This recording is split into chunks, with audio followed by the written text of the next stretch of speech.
Thank you everybody for joining as more participants come on. I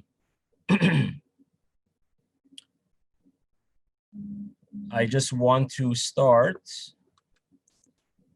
by mentioning that today in the Jewish calendar is the 21st day of Av. At least it still is here in California for another few minutes. 21st day of Av, 77 years ago, was the day that my father of blessed memory was born. So today we are having this lecture discussion in his memory, Harav Avraham Rabbi Yitzchak Isaac Halevi. He lived his life dedicating himself to many things, but one thing in particular, in bringing peace between people, whether it be couples, whether it be siblings, friends, whatever it might be. He spent countless hours, days, months, years doing that. So very apropos that we are going to have a discussion on healthy relationships with Rabbi Friedman in his memory and on the day of his birthday. This program was done primarily because my mother, Zolzain Gesund, wanted it to be done. So it's in her merit that we're going to be able to hear this discussion and lecture. And that being said, I would like to wish her and everybody here and everybody everywhere the blessing that my father always gave. And being that today, like I said, is his Jewish birthday, it's known that on the Jewish birthday, Mazoloi Goiver, that the mazel, the spiritual energy of the person, is in its fullest strength, and you're able to give extra blessings. So I'd like to give the blessings that he always gave, and I'm sure he's giving today as well to everyone, and my mother in particular, of Geffen, the abbreviation of the three letters Gimel, Pei, and Nun, Gesund, Parnasa, and Nachas, health, wealth, and Nachas, like we say, is Nachas. We don't need to translate that, but we should all have that in the greatest manner possible. And for that, I will say L'chaim, Baruch atah Adonai Eloheinu melech haolam shehakol nהיה b'dvarei. I also want to mention before we begin a few things. In a few days, the 25th day of Av will be the birthday of another very special man, Dave Berenson, Olav Shalom, who was one of the founding members of Chabad House, and anybody that was around for all the early years and then some. Definitely experienced his smile. Today as well is going to be 13 years of Chabad of Porter Ranch.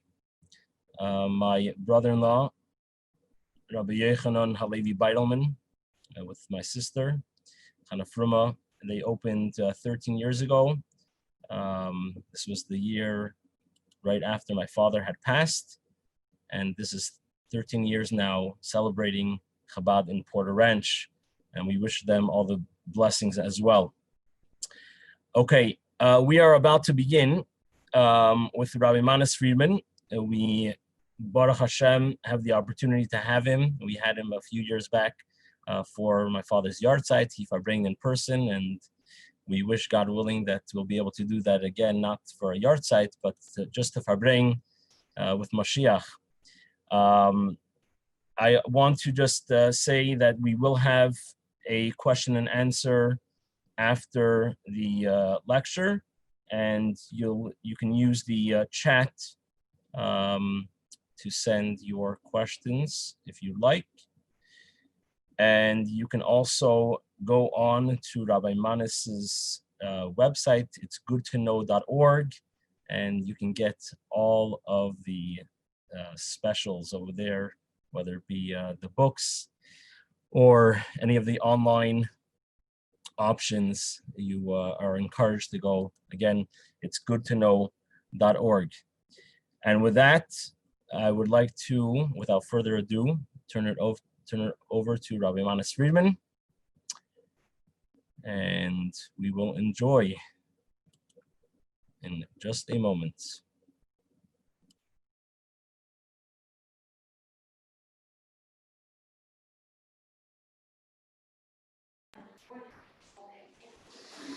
I'm unmuted.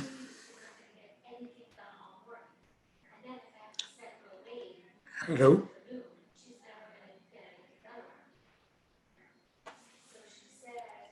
Yes, Rabbi Manis, we hear you.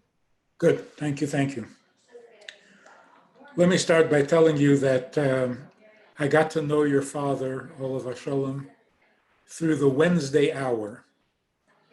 Every Wednesday afternoon, we would gather kids from different public schools, take them to a nearby shul, and teach them for an hour. It was called the release time. The public schools, the government had that program. Rabbi Cunha started it when he got to California. So your father was one of the most effective and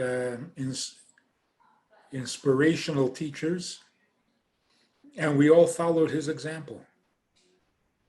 What do you say when you have children who have no Jewish education whatsoever except for that 1 hour a week when you can talk to them? We have to understand where they're coming from, what they're going back to when they go home. What do you say? What do you teach? What do you expect? It takes a lot of common sense. And that's what we turn to your father for. One story I want to share with you that he shared with me about his own father. This was during the terrible depression. And everybody was standing in line, either at the unemployment or something they were waiting for. And his father, your grandfather, was standing with some people. The line was moving slowly. And someone came over and described the hardships and the hunger and the difficulties that he's going through. And one of the people your grandfather was talking to said, "I feel so sorry for you." And your grandfather said, "So sorry. How sorry? I feel $5 worth of sorry." And he gave the man $5. That's a mensch. It's beautiful to feel sorry for someone in their troubles. You sympathize, you empathize. But just how sorry, in dollars and cents, how sorry do you feel? That's Avos Yisrael, and that's an activist who doesn't leave a bad situation unimproved. You got to make a difference. And sympathy helps. It's nice, but when you can share something, and particularly when you don't have much left after you share, that is really something special. Now, speaking of tzedakah, there's something really central about the mitzvah of tzedakah, and that's why it is often referred to as the mitzvah. When the sages are talking about a mitzvah and they don't specify which one, they're talking about the mitzvah of tzedakah. Look at what the Mitzvah of Tsudaka is all about. We are told that Tzedakah tatzil mimoves. Tzedakah protects you, saves you from death. It's meant literally that God gives life through many channels, not many, 5 channels. One of them is tzedakah, which means briefly something like this. There are people who live a long life without ever going to a doctor. There are people who live a long life without ever getting a bracha or a blessing from a tzaddik. There are people who live a long life without ever having to do tshuva or give tzedakah. But then there are people who are destined to live a long life because there will be a doctor who will be of service. And through the doctor, God will extend the person's life to a long life. There are those who are destined to live a long life through the intervention of a tzaddik. When the tzaddik will give his bracha, the person will live his life. Or through tzedakah. So these are channels through which God provides long life. Those people who can live a long life without any of that, nothing at all, they're something special in terms of this blessing, in terms of long life. But many people have a long life because tzedakah extends your life, or a good doctor extends your life, or the blessings of a tzaddik extends your life.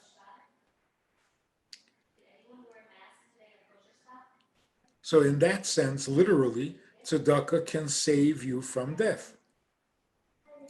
But there's another meaning. What exactly do we mean by death? When the Torah says, choose life, the Torah is not talking about people who are suicidal, who have to choose life over death. The Torah is telling us to choose life over existence. So here's what it all boils down to. When God created the world out of nothing, which means nothing had any existence other than him, God had to give existence to non-existent beings. So God caused everything to come into existence, to exist. Now, what exactly does it mean to exist? These are really fundamental questions, right? What does it mean to be or not to be? The definition of existence, according to all experts, scientific, Kabbalistic, according to all opinions, existence has a simple definition. To exist, a thing must occupy space. A book occupies space on the shelf. What does it mean that it occupies the space? Can't put another book in the same space. A stone occupies space. Fire occupies space. Air occupies space. Water certainly occupies space. In their own way, they each occupy their space. In fact, a thought in your mind occupies space. If the thought exists, it must occupy its space. So a thought in your mind takes up mind space. You can't think 2 thoughts at the same time, unless you're double-brained. A feeling in your heart occupies space. When you're experiencing an emotion, we call it the heart is full. So everything's existence is defined by the same property, occupy space. A book on a shelf that allows another book into the same space does not exist. It's a non-existent book. Okay, so in order for something to exist, it must occupy space. But there are certain conditions that will permit existence, that will permit water to occupy space. See, if the water evaporates, it stops occupying space. See, if the stone is crushed, if the fire is extinguished, it stops occupying space. So in order to occupy space, in order to exist, there are certain conditions.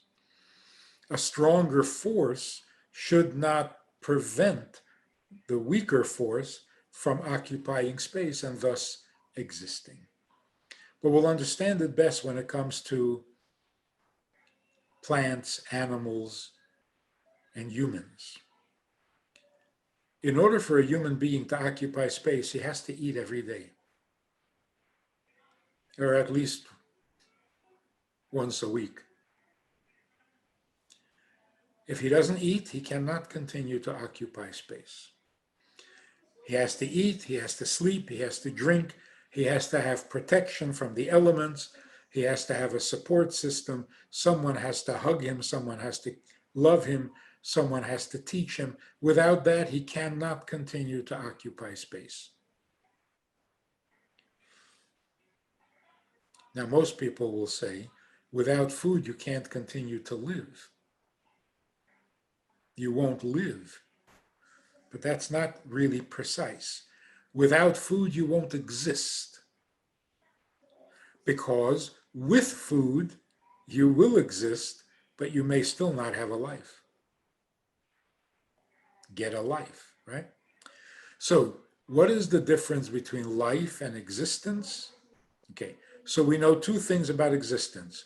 You must take up space, which means you can't allow someone else into your space.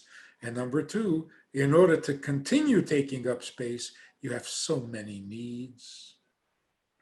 You use up so many resources just to be able to take up space. Now, what is life?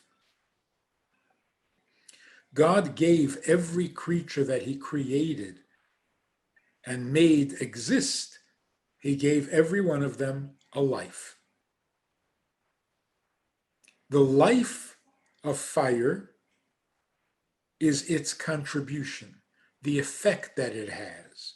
It gives it gives light and it gives warmth, makes elements come apart when you burn them. That's the life of fire.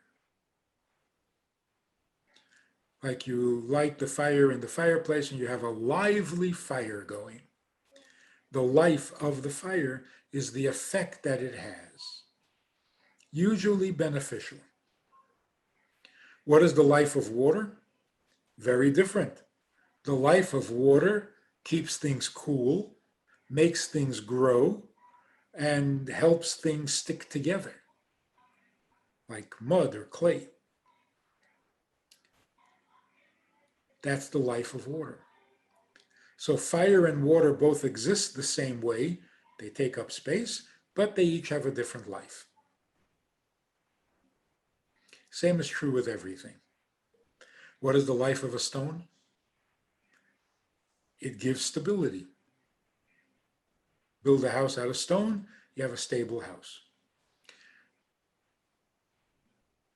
Life makes no demands. No matter what your existence is like, huge or small, comfortable or uncomfortable, you always have the opportunity to have, not only an opportunity, you're always having an effect. Hopefully a beneficial effect. and there are no conditions. A person can make a contribution and be alive under the worst circumstances. Instead of being a burden and making demands like existence does, life carries you. Life makes your existence easier to tolerate when it's not so comfortable. What is his name? Viktor Frankl discovered while in a concentration camp that no matter how bad your existence becomes, because you don't have what to eat and you're not protected from the elements, no matter how bad your existence is, where you have no space of your own, if you're making a contribution, if you see a purpose to your continued existence, you have a life, and that will help you survive the difficult existence. So life carries you. Existence makes demands. Now, here's an interesting problem. What do you do when your life makes one demand and your existence makes another? When they're in conflict, which one do you give up? So let's quickly go through a few examples of life and existence. How is it that the Jewish people are still here when other stronger, bigger nations are gone? Very briefly, and this is a big subject, but very briefly, here's the difference. The other nations were richer. They were more numerous. They had bigger cities, fortified cities. Why? Because they wanted to exist. Their intention was, their dream, their ambition was to build an existence that will never be interrupted. The sun will never set on their empire. And so they amassed a great wealth, a great army, great real estate, fortified cities to protect their existence. So they put all their energies into improving their existence, and they don't exist. There are no Romans, there are no Assyrians, there are no Babylonians, they're all gone. But we're still here. Why? Because we had a different history. Before we entered Eretz Yisrael for the first time, Moshe gave us a farewell speech, a little pep talk. You know what he said? He said, you're going into a beautiful, beautiful country, flowing with milk and honey, but don't think it's going to be comfortable. You're going to get thrown out. So don't settle in too much. You're going to get dispersed to the four corners of the earth. You will be reduced to a fraction of your number. You will be living in other people's countries where you are not welcome, and you will be persecuted, you will be hounded, and you will have a horrible existence. Yeah, what a pep talk, huh? So the people must have asked exactly what is the plan here? Moshe said, existence you're not going to have. Nothing to write home about. So you be busy living. Don't think about your existence. Take care of your living. And look at the Jewish history. For most of our history, we barely exist. We barely exist. We have no rights. We have no country of our own. We have no army of our own. We can't protect ourselves. We're not allowed to own real estate in certain places. We're not allowed to have certain jobs, not allowed to live in certain cities. Our existence is really reduced to minimum. Terrible existence. But during all those years when our existence was so poor, we were so alive. We produced the greatest sages. We invented and instituted the greatest charity institutions, for brides and for burials and for the stranger, for the hospitality houses, for the amazing, amazing. And the families, great, solid, strong, meaningful families, they suffered together, but they had each other. So here's what happened. Those who wanted to exist, who worked hard at existing, they don't exist anymore. Those who are busy living, we still exist. Let me give you another example. Why is it that people are always asking, why are we here? Why are we here? What is the purpose of life? Why do we keep asking that question? For as far back as anyone can remember, for all of human history, we've been asking that question. Why? Why are we here? What are we doing here? What is the purpose?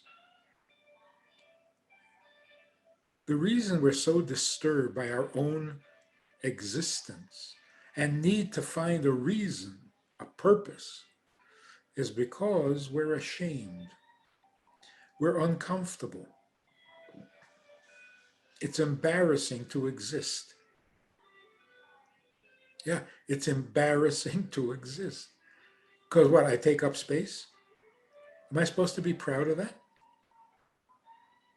It's my place. It's my chair. It's my seat. It's embarrassing.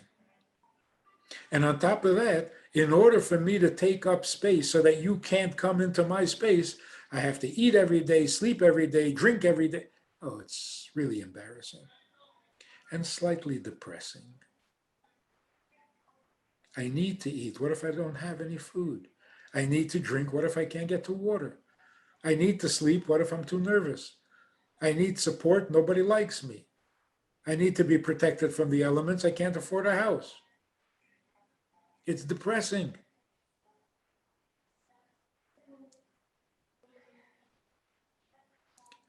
That's why every sensitive human being wants to know why. How do I justify this? But don't make the mistake. Don't confuse existing with living. So when you ask, what is the purpose of life? Oh, now you're confused. Life is not a problem, and it doesn't need to be justified. Existence is the problem. So we're not asking what is the purpose of life. We're asking what is the purpose of existence. Now guess what the answer is?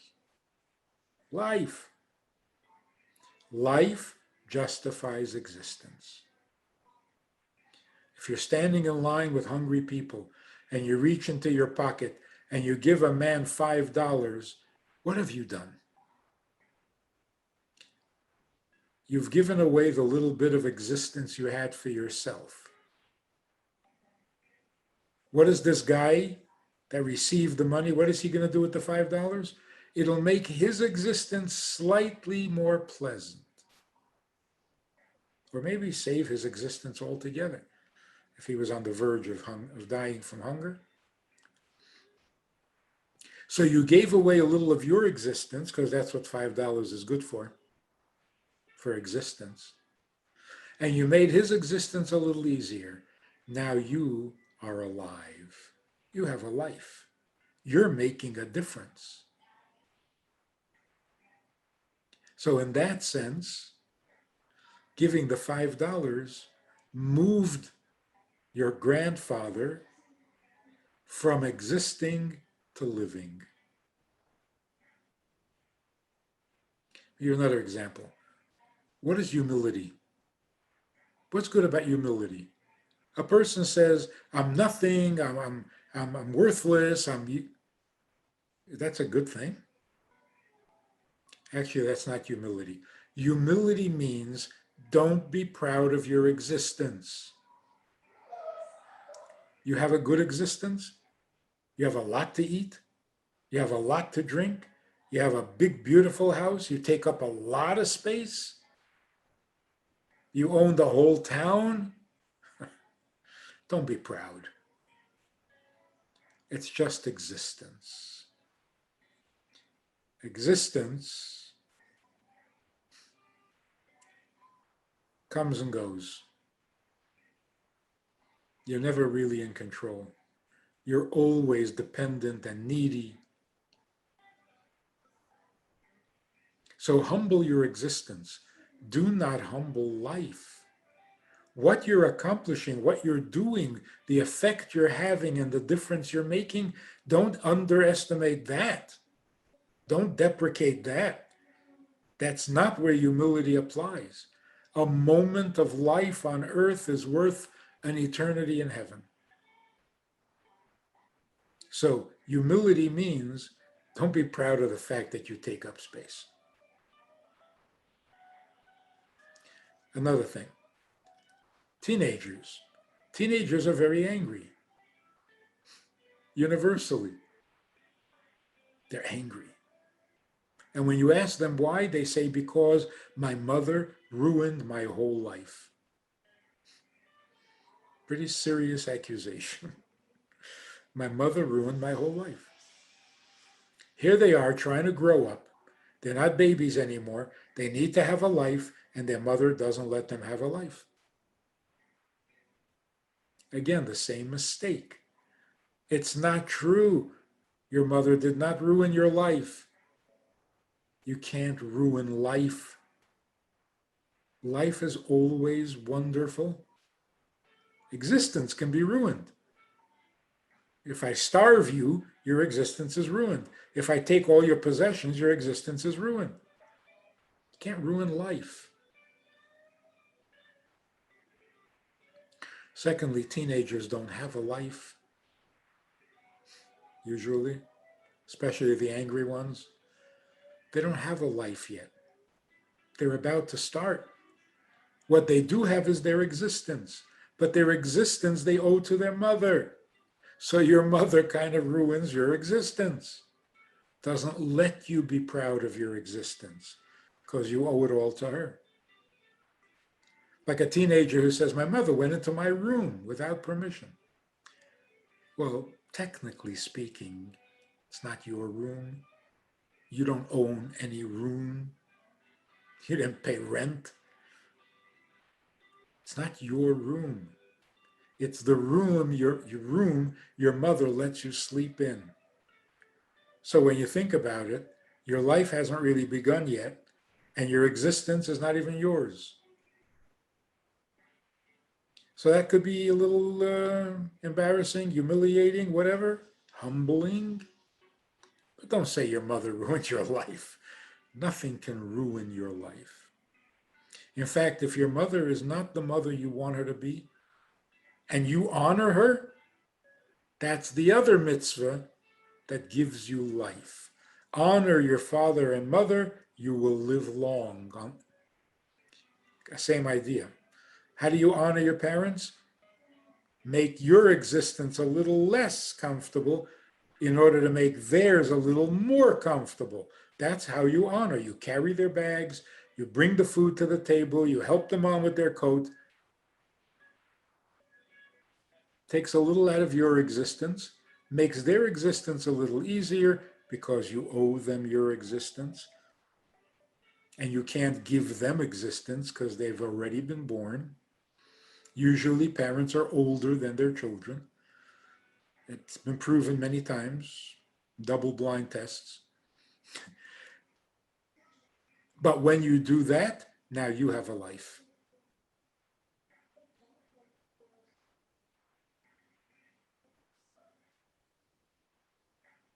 So, what happens when my existence makes one demand and my life makes another demand? Like, for example, I want my space and I have the whole room to myself. And then a bunch of people walk in. Ruined my existence. But I'd much rather talk to a room full of people than to an empty room. So as far as my life is concerned, I love people coming into my room. As far as my existence is concerned, you're cramping my space. You're ruining my existence. There's no better example than a woman who is pregnant. Her existence is not hers anymore. Her existence has been hijacked. She can't eat, she can't sleep, her space is no longer her own. And yet she's so alive. So what do? You got married. If anything can ruin your existence, marriage certainly does. Somebody moves in on your space.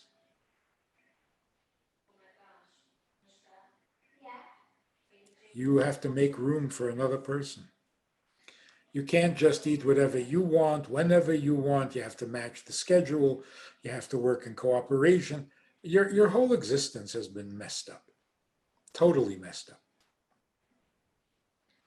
And why did you do it? Because by compromising your existence, you gain a life.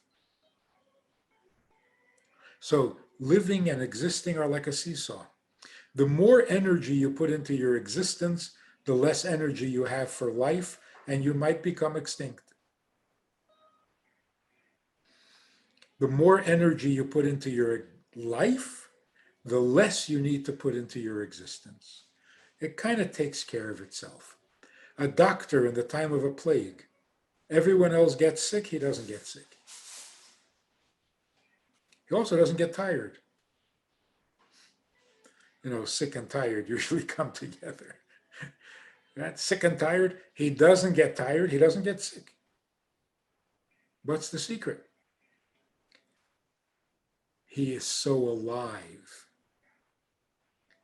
Or she. During a time of plague, when the doctors are so desperately needed, the doctor is so alive. Their contribution, their function, the difference that they make is so real, so urgent, so exciting. So they'll eat tomorrow. So they'll sleep a little less. They don't care. And they don't get sick. Because when you're busy, excited, thrilled with life, your existence almost takes care of itself. So that's why we give up a little of our existence in order to have a life. And in order to have a life, you have to have a partner, a life partner. So here's what happens. When you get married, you discover very quickly that your existence has been diminished radically. I think in the marriage ceremony, under the chuppah, it should actually be stated, with this ring, you are now entitled to ruin my existence. It's a mutual agreement. By some divine plan, we were brought together and we may ruin each other's existence. That's what the marriage is. But as we live together, we are creating a magnificent life. Even before the children. So what do you do when you don't like the person you love? First, figure out how that can happen. You love the person, which is a lot more than like. So if they're good enough to love, what do you mean you don't like them? And if you don't even like them, how did you get into love with them? Doesn't make much sense, does it? But if you divide it, what you don't like is what they're doing to your existence. What you love is what they do for your life. So what should you choose. Torah says choose life, always. If it's a contest between existing and living, choose life.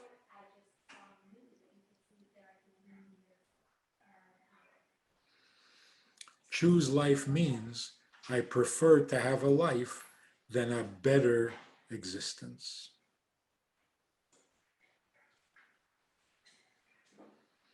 So if you're feeling a little cramped, if you're feeling like your existence has been diminished, your opinion is not always heard, you are not the only topic in the house, all of these things that diminish your existence. Not every song is about you. Not every conversation are people talking about you. That's humility. Humility means humble your existence. You don't have to be the topic of every conversation. You don't have to be known all over the world, and every song has to be about you, and every conversation has to be good for you. Don't do that. It's not nice. Humble it. Focus on life. You are capable of doing so much good, either on a big scale or a little scale. Wherever you are making an impression. You're having an effect. Emphasize that. Maximize that. So if your spouse needs more room or needs more attention or needs more food fine, let them have it. Graciously.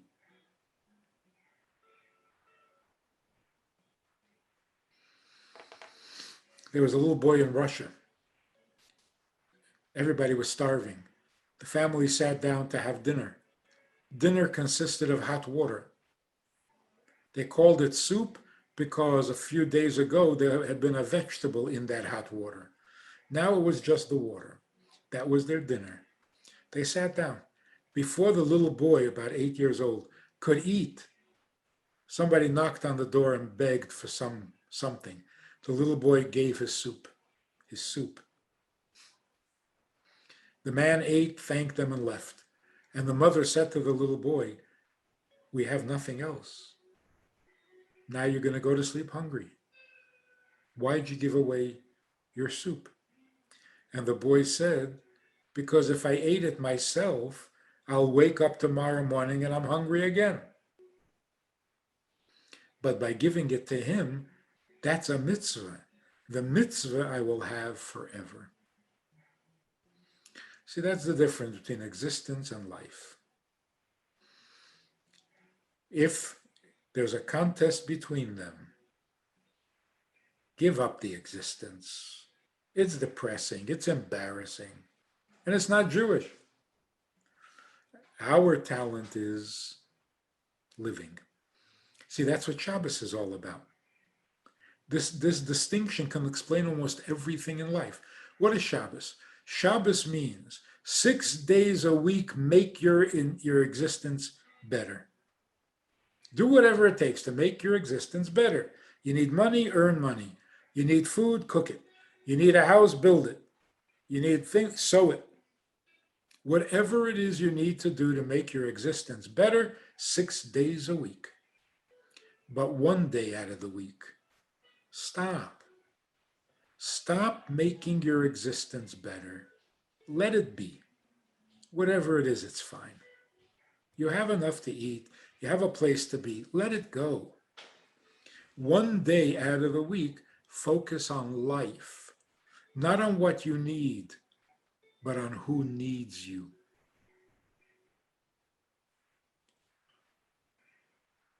Beginning with the Creator. He rested on the seventh day and he wants you to rest with him.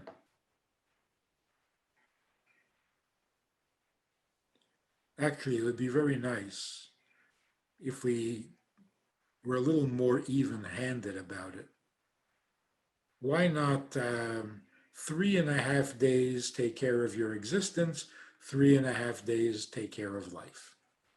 It's kind of lopsided to spend 6 days on your existence and only 1 day on life. When Mashiach comes, that will be fixed. But that's what Shabbos means. Shabbos means today I don't need. Today my existence is fine. And that helped us survive, by the way. Physically, it helped us survive. Because you could get so depressed from the poverty and the persecution and the difficulty and unfairness of our existence. You get very depressed. Comes Shabbos, and all of a sudden it's like, who cares? I have a piece of herring, that's my gefilte fish. I have a piece of bread, hard, stale, whatever. I have what I need. I'm going to celebrate Shabbos.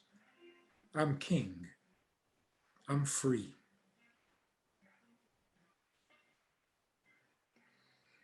So here's the secret. To sum it all up, we need to teach our children about life, not just about existence. We teach our children how to exist, and we forget about life. We teach them how to brush their teeth. We teach them how to ride a bicycle. We teach them how to cross the street safely. We teach them all about existence. Hardly say anything about life. The result is children feel very needy. We're always talking about their needs. You need this, you need that, you need to do this, you need to do that. You need to learn this, you need to learn that. Why? For your existence. Then they get a little older and they say, I don't see why I have to exist so much. What's the point? What's it all for? I didn't ask to be born. I don't care. Now we got to do some catch up. So we need to teach our children about life. We need to let them know that they are not the only needy ones in the world. In fact, they shouldn't be so needy. Isn't it better to be needed than needy?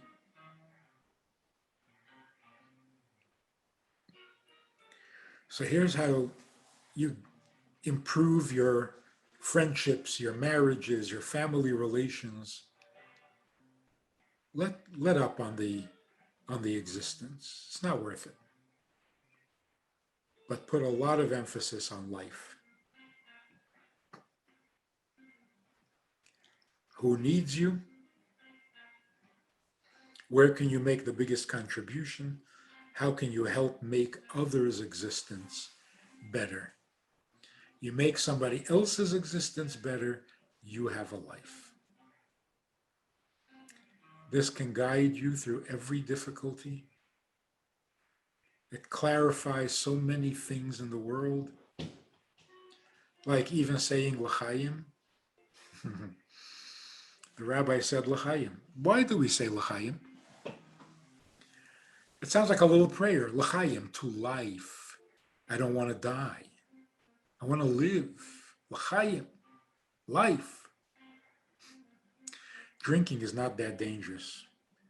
You don't have to make a prayer for life every time you make a toast. There are far more dangerous things that we do that we don't say L'chaim. Bungee jumping. Say a lot of L'chaim before you bungee jumping. But before you make a toast, you have to say L'chaim. You're not going to die. You're not going to die. So again, L'chaim doesn't mean the opposite of death. L'chaim is the opposite of existence. I'm going to make a toast because I prefer life to existence. What does that have to do with drinking, with alcohol? What happens when you drink is that your existence relaxes. They say your inhibitions relax. Only your spatial inhibitions. You don't take up space. You ever notice? Drunk people don't take up space. First, when they talk to you, they stand way too close. They've lost their sense of space. And you can put 9 drunk guys on a couch that holds only 3, and they're all comfortable. Drunk people don't take up space. So why are you relaxing your existence? Why? Because it's depressing? It'll only make it more depressing. The only reason to relax your existence is because you want to get busy with life. So when is it okay to relax your existence? On Simchas Torah, when you're excited about life. On Purim, when you're excited about life. At your wedding, your children's wedding, you're excited about life. So if you're celebrating life, l'chaim, then you can relax your existence. But if all you have is an existence, don't drink. Don't relax the one thing you have. So that's what we mean by l'chaim. L'chaim, like in the song from Fiddler on the Roof, to life.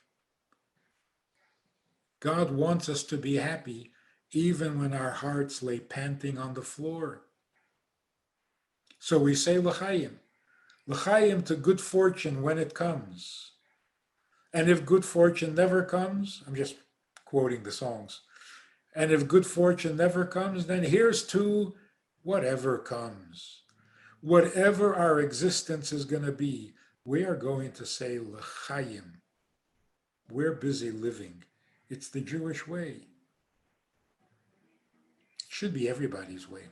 It's not a secret. But we've really gotten it down to a science, the science of life. So no matter what my existence is, my life is always joyful, meaningful, inspiring, necessary. Because life means I make a difference. I am needed, not needy.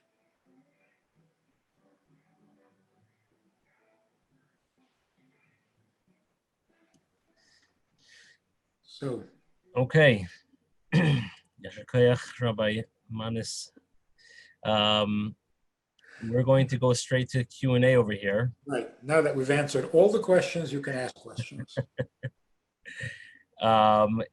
If you'd like to ask a question, you can post it in the chat. It should go to Rabbi Eli Levitansky, not the Eli Levitansky that was on before. It should be a private chat, and you can post it over there. Let me start with the first question over here. What do I do when I feel that I'm giving more to the relationship than I'm receiving?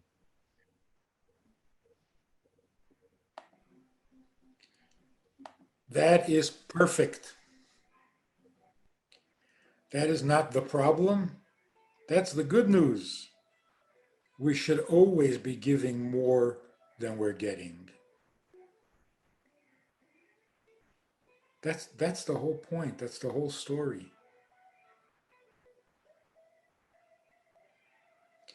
I mean, what would hurt a husband more? The thought that he's not getting as much as he's giving, or the thought that he's not giving as much as he takes?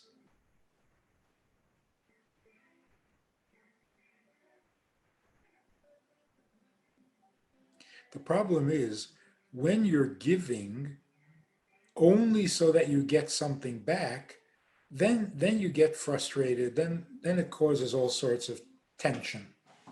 Like, for example, you tell your children that when the friend comes over, they should share. They should share their snack or their toys, which is a very important lesson in life. But we ruin it by saying, when your friends come over, you have to share, because you see, if you don't share with them, they won't share with you. So it's self-serving in the end. So you must share your toys with your friend, because then when you go over to his house, he'll share his toys with you. And he has much nicer toys. So you've turned it back to looking out for your own existence. You tell your children to study hard, to get smart, to get good grades. Sounds good, but then you ruin it. And you say, no, but you got to study and really get good marks because you got to get into a good college.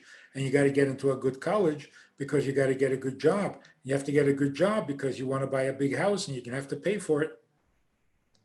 It all comes back to our existence. So the same is true in a marriage. I will be nice to you, I will give you, I will take care of you because I expect back even more.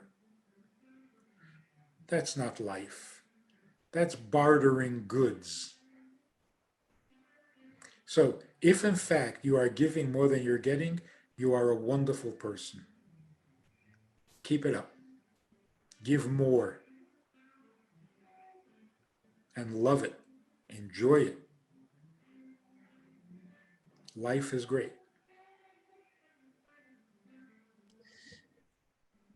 Okay. Following up on that, when does it become a point of being taken advantage of? Same idea. Let them take advantage. All they're taking from you is existence. Give it graciously. But I think the question is this. You're busy giving, which is very, very nice. But there are some things you need for your own existence, and you're not getting that. So it's not whether you're giving more, getting more, who's winning in this contest. There's no contest. But there are certain things you need just to be able to function, and you're not getting that. That could be risky. If you're not getting your basic needs met, that you have to do something about that. But what are your basic needs? We're talking basic.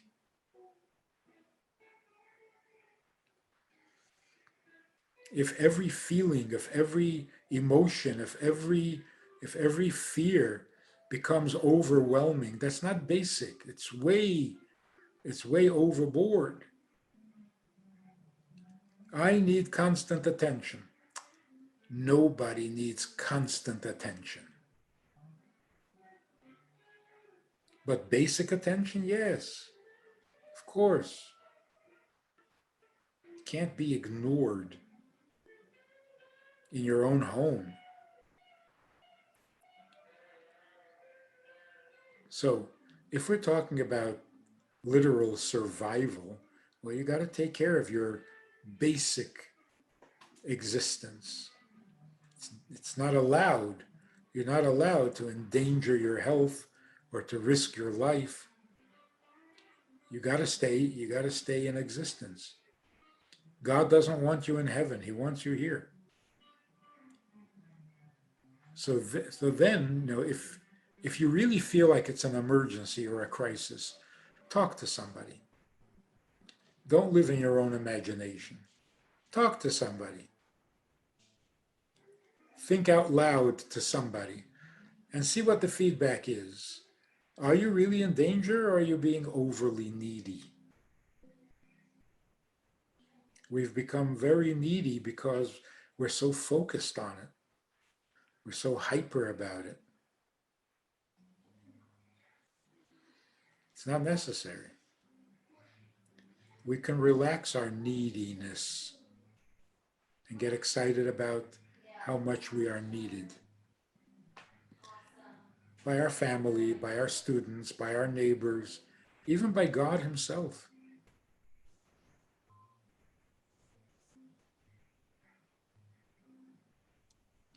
God needs you to be his partner in creation.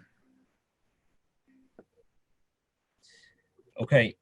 Is it possible for someone to take life away from you? Take life? Life. Not existence. Is it possible for someone to take life away from you? Are you saying life or like? Life. Can someone take life away from you? Yes. Well, communism, for example, tried to take life away from Jews. They were not out to kill us like the Nazis. The Nazis wanted to take away our existence. Communists wanted to take away our lives. They failed. They ended up killing and taking away our existence because they could not take away our lives. And that's why Yiddishkeit, mitzvahs, Torah, yeshivas are flourishing in the former Soviet Union because life won.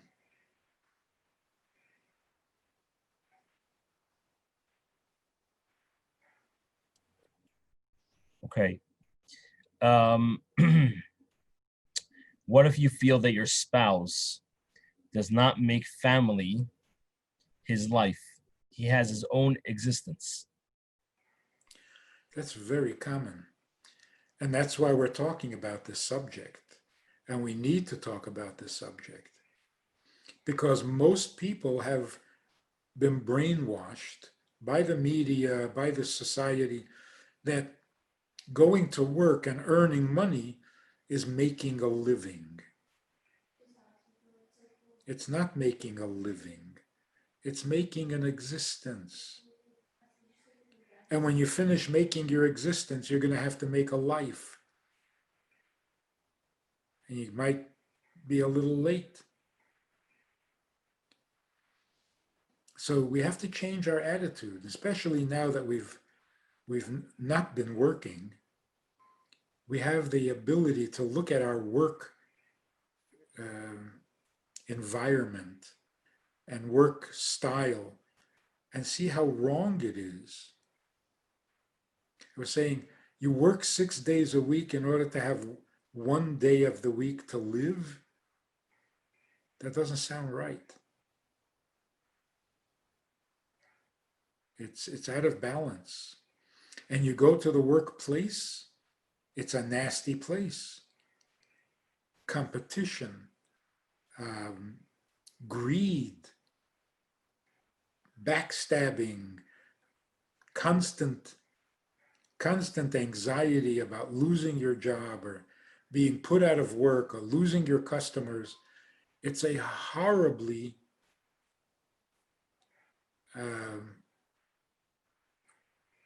life draining experience and environment. That's why everybody is on antidepressants or anti anxiety pills. What are we doing that's making us so miserable? The workplace is one of the culprits. It's a very unhealthy environment. And yet, for the longest time, we thought it was normal or inevitable. We thought that's the way it has to be. No, it doesn't have to be. It doesn't have to be greedy. It doesn't have to be competition. There's enough for everybody. Also, you don't need all those hours out of 6 days of the week. You don't need it. You're not making enough money to justify all that time. I think everyone can agree. If instead of working from 5 to 9, you worked from 9 to 5, instead of working from 9 to 5, if you worked from 9 to 1, you would make exactly the same amount of money. So instead of spreading your work at the office or in the business place, instead of spreading it over all those hours, get focused, put in productive hours from 9 to 1, and then you have the rest of the day to do what you are needed for. If you can run a business, then you are a capable person and you should be looking out for your community, for your congregation, for your society, for your country, for the world. Full time making money? No, there's something wrong with that. And that's why we're so anxious and we're so depressed and we're so pressured and it's so unhealthy. Okay, let me follow up with the question. If somebody can take life away from you, in a more practical speaking way, in a relationship, specifically in a relationship, is that possible? No, it is not possible. Let's say you want to give a lot of charity. Your spouse does not agree. Giving charity is like life. So your spouse, who doesn't want you to give so much charity, is denying you life. But life is so flexible, it's so alive. If by taking your spouse seriously and considering your spouse's needs and emotions and so on and so forth, that's life. Life will always be available. There will always be a way of making a contribution, making a difference. Your parents don't want you to do mitzvahs, don't want you to keep Shabbos, taking away your life. Honor them. That's life too. There's always a mitzvah available. And if one is blocked, take another one.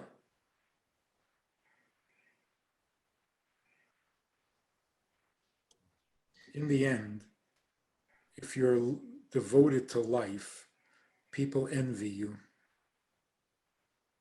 They may not even know what they're envying, but there's something about you that they're envious of. How are you so focused? How are you so calm? How are you so centered? How are you so grounded when everybody is going crazy?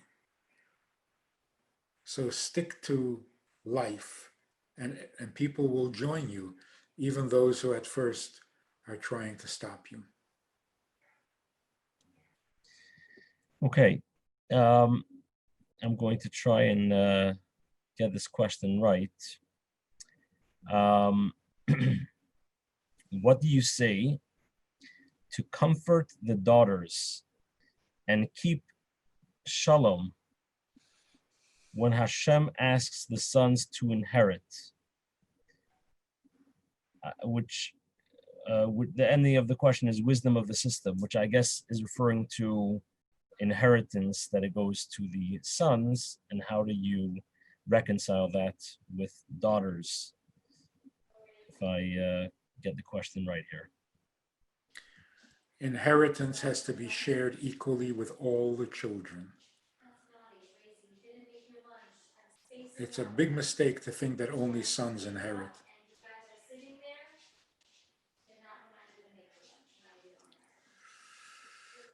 There's no such thing. If a man wants to give more to his daughters than to his sons, which is quite common, he can do that. There is really no difference between a daughter or a son inheriting. The only halacha is that the firstborn should get more than the rest. But other than that, no distinctions.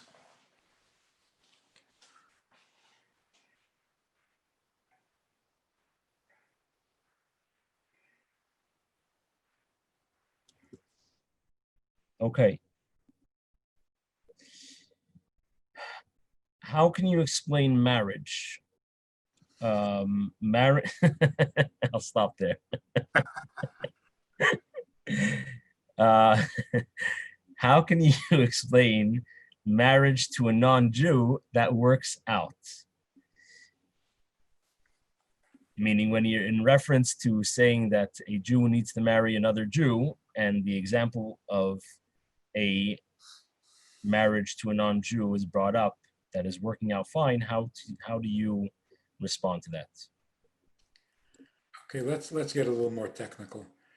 Marriage to a non-Jew is only a legality. in the true sense of the word, it is not a marriage at all. Because a marriage means a reunion between two parts of a soul, of a single soul, that got divided into male and female. Somehow, divinely, miraculously, they meet each other and they reunite through marriage. The marriage between a Jew and a non-Jew is a union, a legal union, but it's not a reunion, which means, again, on the theme that we've been talking about, a non-Jewish spouse can perfectly meet your needs. But marriage is God's need. God needs you to get married. God needs you to create a family, to be fruitful and multiply. So the Torah, the first instruction in Torah is, a man should leave his mother and father and cleave to his wife and become one. That's what God needs. So a marriage fulfills God's need by creating this reunion. Whereas a marriage to a non-Jew may satisfy your needs. It's a good union, but it's not the reunion of marriage. So of course it can work for you. The question is, does it work for God?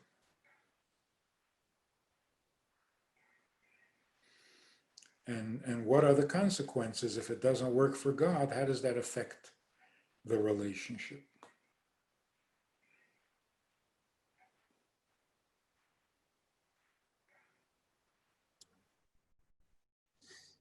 Following up to that, and does that mean that the children are not the same if they are Jewish?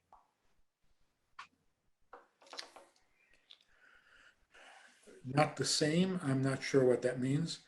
I'm not sure either. Yeah, if the mother is Jewish, the children are perfectly Jewish.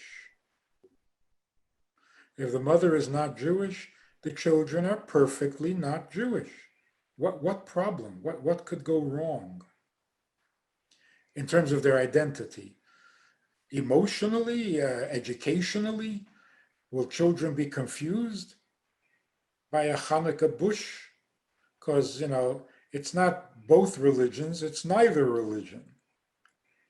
So is that confusing? Is that helpful? I don't know. I don't know. It's unpredictable. But if you're a Jewish woman and you're excited to have Jewish children, why wouldn't you give them a Jewish father who could take them to shul with all the other Jewish boys and girls? So the fact that your children are going to be Jewish doesn't mean that the father doesn't matter. On the contrary, why would you have a Jewish child and deprive them of a Jewish father?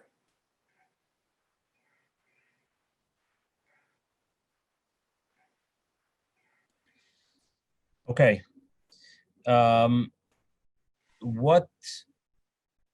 What happens if I am discussing my needs, but it's being taken as criticism? Yeah, pretty common. You see, here's another problem with existence. All the experts and the social scientists or engineers,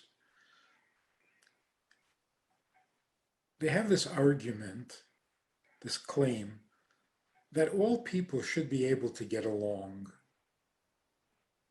We should be able to get along. We should be able to understand each other. On what grounds?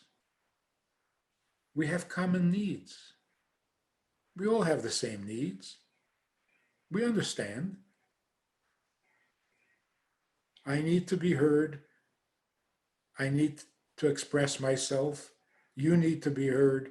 Why can't we understand each other? It's actually kind of a silly argument. The reason we can't get along is because we have the same needs.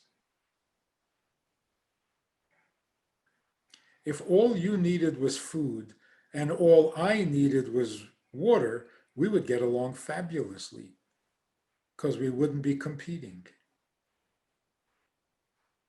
I'm perfectly happy for you to have all the food in the world because I don't need food. I need water. And you're perfectly content to let me have the water because you don't need water. See, then we could get along. The sad fact is that we need the same thing. So we're going to fight over it. So what happens when you try to express your need to your spouse? It immediately triggers your spouse's need. Oh, you need to be heard? Well, so do I. You think you're not being heard? I'm the one that's not being heard. You see? It's always a contest over who gets what everybody needs. And that's why the very fact that we're needy puts us into trouble.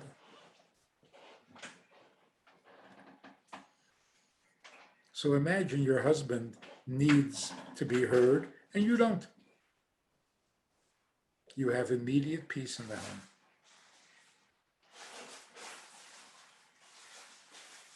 So we should check and see just how needy have we become. I know students today are so needy it's impossible to deal with them. They're impossible. They have needs no one ever heard of. They're way too needy. And it's making them so weak. It's making them so dependent. It's making them so dysfunctional.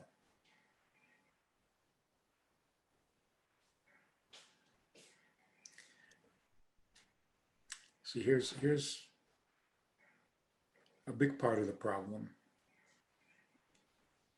You say to the student, don't need so much. Don't be so needy. So what if you're not getting every privilege that the institution has to offer? So what if somebody else is getting better results than you? Stop being so needy. And they get very upset because you're promoting the abuses that the organization or the institution is guilty of. See, we'll never end this conversation. It will never get anywhere because they're two separate realities.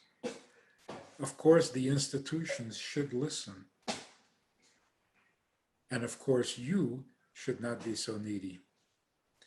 Now, if the institutions listened more and you needed less, you would have a perfect relationship. And the same is true with marriage. When I talk to a couple separately, I tell the wife, you need to give him more space. You mean he doesn't have to do anything? We're not talking about him, we're talking about you. Then I speak to the husband and I say, you've got to give your wife more space. But when the wife is demanding something of the husband and the husband is demanding something of the wife, we've got an impasse. This isn't going to go anywhere. The student and the school, the employer and the employee, it's not the same answer to both.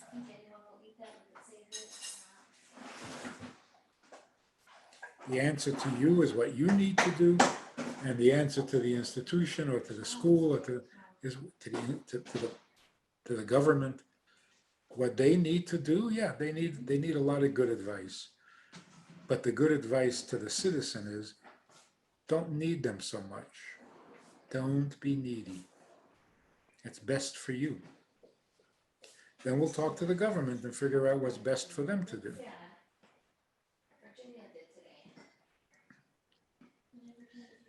Okay. I know that I have a issue with needing to be right. I guess you want to call it a bit selfish, maybe. I'm aware of my issue, which is preventing me from getting married. Mm-hmm. What practical advice do you have that I can get past that?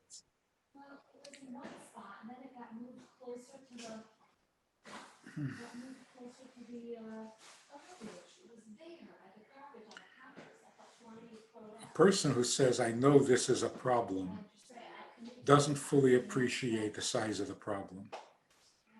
Because if you know it's a problem, then you would stop. In other words, if it was really an intolerable flaw, you would immediately stop. You're calling it a flaw, you're saying I'm guilty of this, but you're also justifying it to some degree. It's not the worst thing in the world.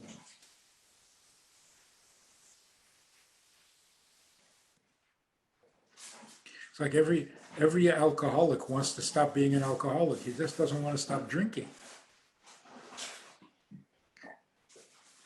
In other words, I'll admit to the abuse of the substance, but I can't admit to the use of the substance being wrong. So I know being overly arrogant and opinionated is terrible. I'm not that over opinionated, just opinionated. So here's the thing. It's not a contest between you and your spouse. It's not who is right. It's the very concept of wanting to be right that is unacceptable. Because wanting to be right means I can't allow anyone into my mind space. My mind space is only for me. I cannot hear another person's opinion in my brain. My brain is occupied. That's pretty bad. That's pretty bad. Of course, the fallout is that now you don't have any friends.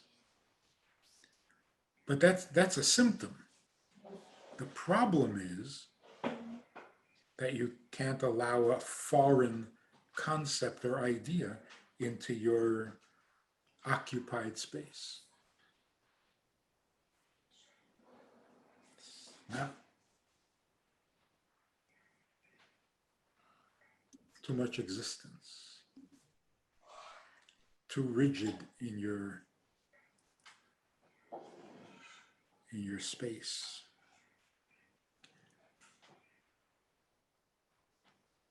Do you see how useful this concept is?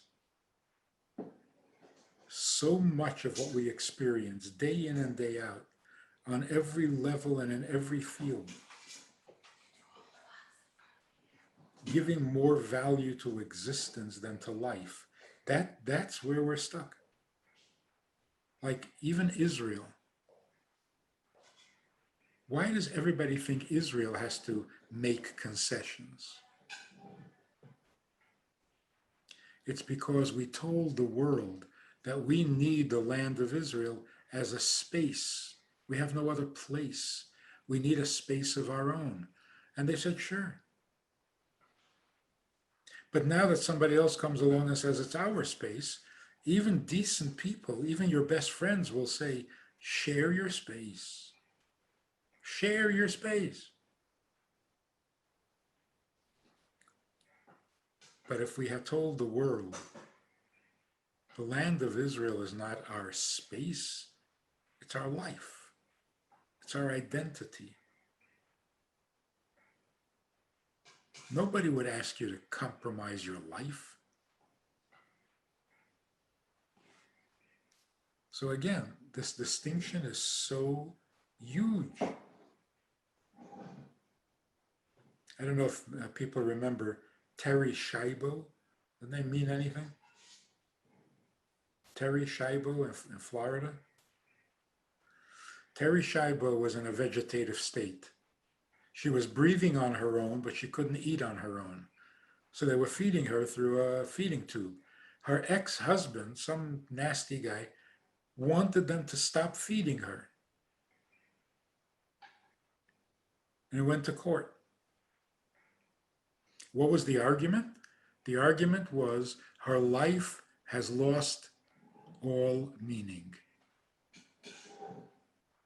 Her quality of life was gone.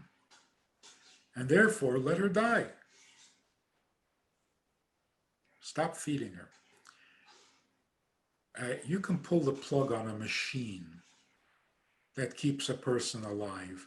You cannot stop feeding someone. Not kosher. A machine keeps you alive artificially. Food keeps you alive naturally. So you can remove the artificial life, but you can't deny a person food. That's murder. But here's what the real problem was. Her life had lost its quality. Her quality of life was gone. No, it wasn't. The quality of her existence was poor, very poor. She had no privacy, no space of her own. Terrible. Her existence was terrible. Minimal. But her life? Life can't lose quality. Life is quality. It was such a horrible mistake. Sinful. The court ruled that she should not be fed anymore. She survived without food for a long time. I forget what it was, 7 days or... Weird. But it was a tragedy for the whole country. We may not confuse life with existence. What was her life? She had the whole country discussing a moral issue. Every rabbi tries to get people to discuss moral issues. She was the country's rabbi, the world's rabbi. The discussion, the debate, what constitutes life? When are you allowed to end a life? How are you allowed to end a life? This is all rabbinic discussions. And every newspaper was engaged in this debate, in this Talmudic conversation. She was having more of an effect on the world around her than most people who could talk, walk, and run.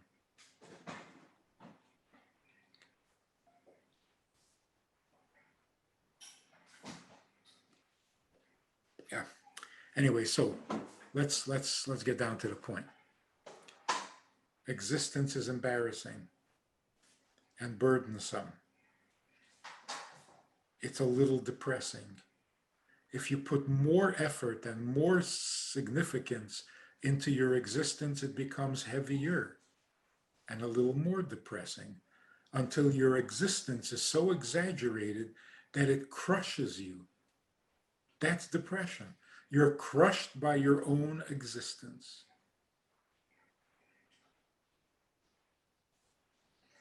I'm not talking about clinical depression, hormonal. I'm talking about emotional stuff. You're overwhelmed by the weight of your own existence, and it isn't necessary. And that's why the solution is find somebody who needs you. Stop talking about how much you need. It will only depress you.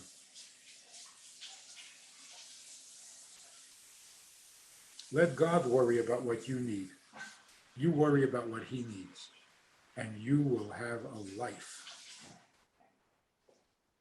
We've proved it with our very history.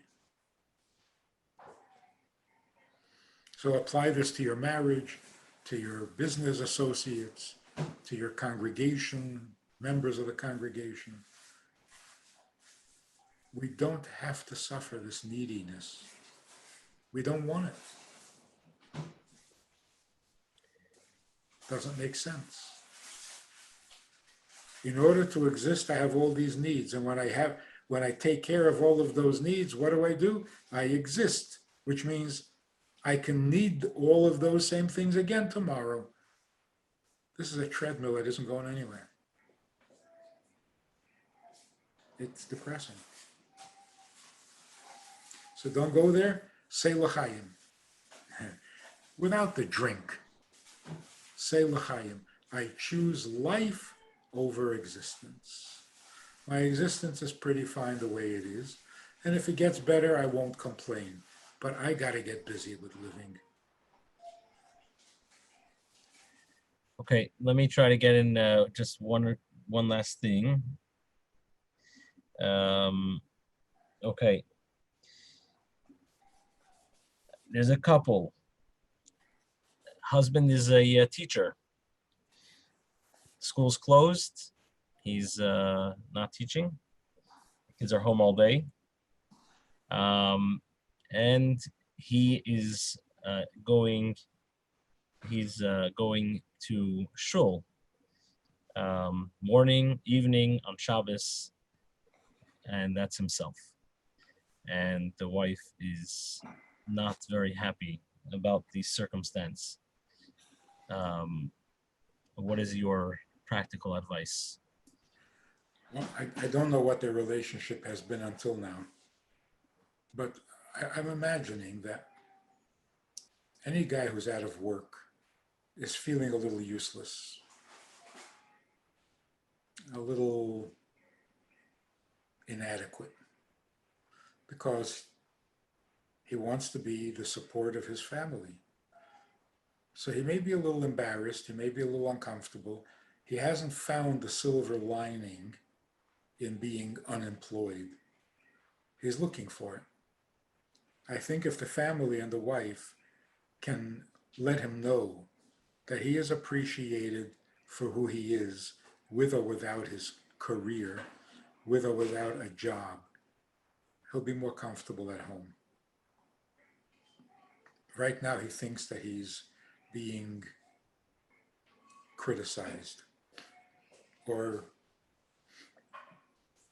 underappreciated or something like that. But he's lost his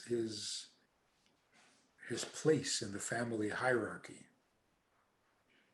So the family needs to let him know that he is still the head of the household. He is still the father. He is still on a pedestal.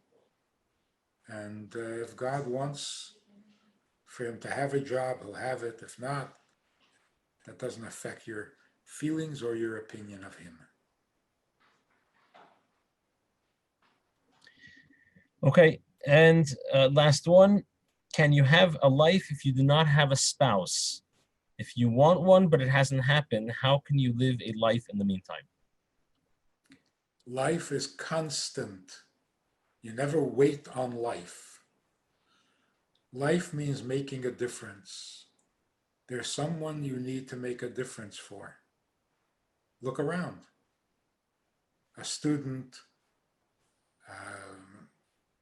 a neighbor, a fellow Jew.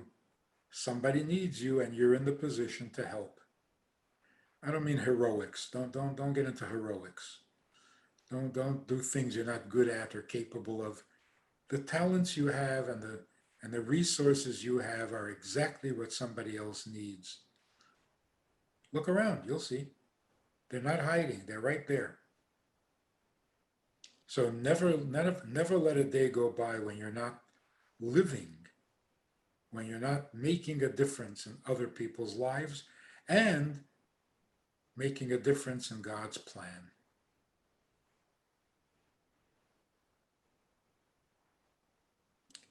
and then God should bless you that you should find your spouse and you'll be able to continue doing what you're doing, but doing it together.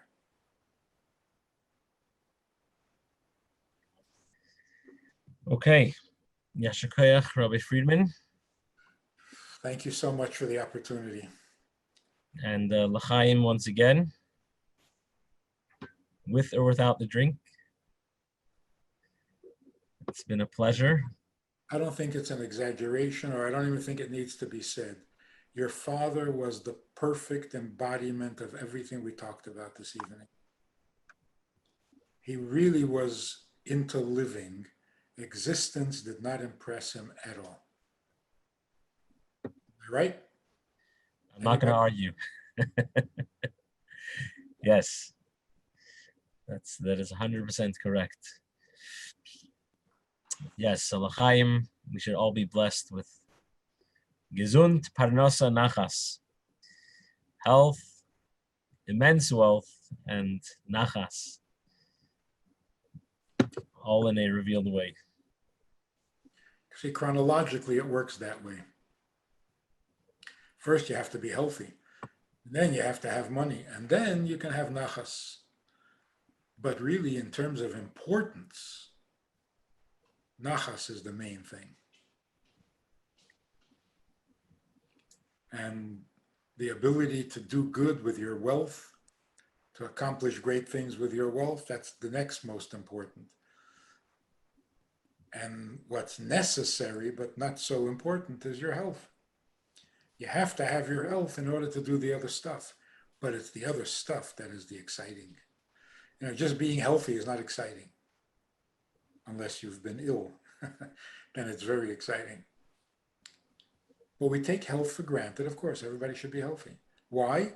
Because that way you can do what you need to get accomplished in taking care of God's needs and people's needs.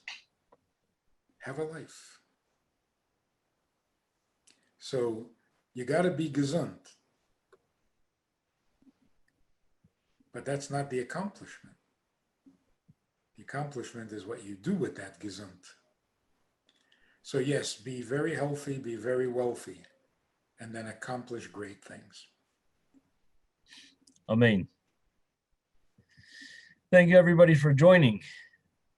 And thank you for listening. And we should all have lots of good news, even if good fortune never comes. Something, whatever comes, is going to be good. It's going to be better than anything we've had before. No doubt about that. The world always moves forward in its progress. Quick example.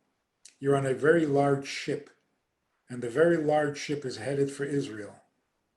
But you're walking in the opposite direction. Are you going to get to Israel? Even if during the entire trip you're walking in the wrong direction on the ship, where are you going to end up? In the promised land. Promise. Sei gesund. Sei gesund. Yasher Koach, Rabbi Friedman.